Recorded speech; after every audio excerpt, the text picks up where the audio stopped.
personal issue solving session is when trust is really hurting between two people. You must have someone facilitate that conversation.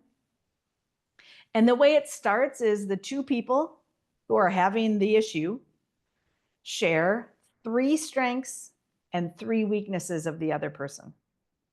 That's the start of it. Then you make an issues list. What is making this relationship so tricky? I'm annoyed because you don't do your job. I'm annoyed because you get paid too much. I'm still annoyed that you crashed my bike when I was 17, right? Just get the issues on the list and then prioritize 1, 2, 3, the most important 1, 2, 3, 1, 2, 3, until you can create a plan for this relationship to be stronger. You make a plan, you agree on the plan, and then you must come back in a month and check in. Did things get better? 9 times out of 10, things get better. 1 time out of 10, somebody's got to go. Fun fact, that exercise is described in the book Traction on page 144. And 144 is a gross of things. And I just think there's no coincidence in that, right? It's when a relationship has gotten gross that you sit down and do that. Not complicated, nothing complicated about that, just hard to sit down and have that kind of organized conversation. For any advisors here, if you're an EOS implementer or not, if you're working with EOS companies, they understand IDS. You can say personal issue solving session. Let's do it. Super valuable. Next one is this little thing that's buried in the LMA tool.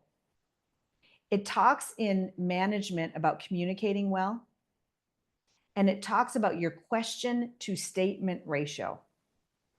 A very, very, very valuable tool in any business, and specifically in a family business, is making sure that you're asking way more questions than you are making statements. So for example, if you're a next generation family business owner or future family business owner, and you're frustrated because your dad, uncle, grandpa, mom, aunt, brother, somebody won't get out of the way, won't leave the business, asking questions versus making statements is going to get you a lot farther.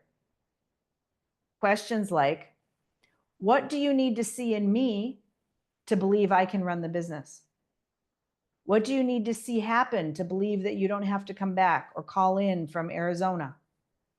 What do you need to see happen to feel that the business is on track and you're willing to sell it to me? What would need to be different? What is not working for you? Same thing. You're the current owner and you're waiting for the next generation to take the reins. What do you need from me to take the reins?